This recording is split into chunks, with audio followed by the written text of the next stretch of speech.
ইসলামের দিক থেকে চরিত্র বলতে আপনার আত্মার একটি অংশকেই চরিত্র বলে। আসসালামু আলাইকুম ওয়া রাহমাতুল্লাহি ওয়া বারাকাতুহু। আজকে আমরা আলোচনা করব চরিত্র কাকে বলা হয়। চলুন জেনে নেওয়া যাক আত্মশুদ্ধি থেকে। আমাদের সমাজে চরিত্র বলতে যারা ভদ্র, নম্র এবং শান্তভাবে চলাফেরা, কথাবার্তা বলে তাদেরকে চরিত্র বলা হয়। কিন্তু ইসলামের দিক থেকে চরিত্র বলতে আপনার আত্মার একটি অংশকেই চরিত্র বলে। মনে করেন একটা আম দেখতে অনেক সুন্দর, তার যে বাহ্যিকটা চিকচামক একেবারে অনেক সুন্দর, যখন আপনি যেটাকে নিকিয়ে আপনি যখন খাওয়ার উপযুক্ত করবেন ভিতরে দেখতেছেন পোকা। সেম আরেকটি আম আছে, যে আমটা তার বাহ্যিক একবারে আঠাযুক্ত, দেখতে একেবারে ডিসকালার, বাহ্যিকটা একেবারে দেখতে খুব খারাপ। আপনি তখন সেটা ফিলিয়ে খাওয়ার উপযুক্ত করবেন, তখন দেখবেন তার ভিতরটা মানে যখন আপনি খাচ্ছেন তার যে স্বাদ অন্যরকম। ঠিক সেটাই বলেছে ইসলাম।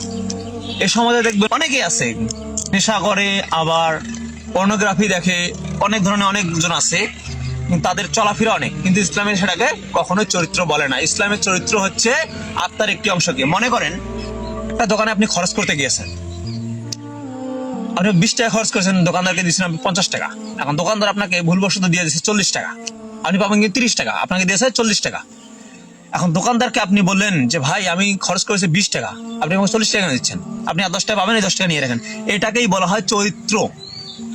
হ্যাঁ, এটা হচ্ছে বাহ্যিক। ইসলামের দিক থেকে এটা হচ্ছে বাহ্যিক, যে মানে ভালোভাবে চলাফেরা, আচার, সবার সাথে নম্রতার সাথে কথাবার্তা, এটা হচ্ছে ইসলামের একটা বাহ্যিক মানে বহিঃপ্রকাশ যেটাকে বলা হয়।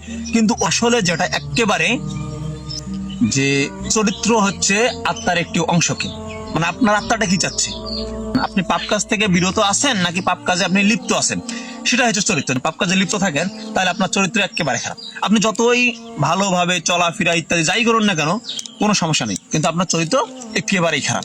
আর যদি আপনি পাপ কাজে লিপ্ত নেই, আপনি সৎ পথে আছেন, পাঁচ ওয়াক্ত নামাজ পড়েন, আল্লাহর ইবাদত করেন, মা বাবার সাথে সুন্দর আচরণ করেন, হ্যাঁ, আর বাহ্যিক লোকদের সাথে আপনি একটু সমস্যা নেই, তা এখনকার সমাজে তো না, সমাজ তো এখনকার সমাজ ভালো না। এখন সমাজ হচ্ছে বাহ্যিক চাকচমক দেখ, তাদের সাথে ইসলামের দিকে কোনো কথা বলা যায় না। তাদেরকে ইসলামের কথা বলে তাদের গায়ে এলাচ হয়, এলাচ এক ধরনের এলাচ আসে। এই মূল কথা হচ্ছে আপনাকে পাঁচ ওয়াক্ত নামাজ পড়তে হবে, আল্লাহর ইবাদত করতে হবে। অতএব আল্লাহ পাক এবং আপনাকে এবং আমাকে সবাইকে জ্ঞান দান করুক। আমা তৌফিক ইল্লা বিল্লাহ।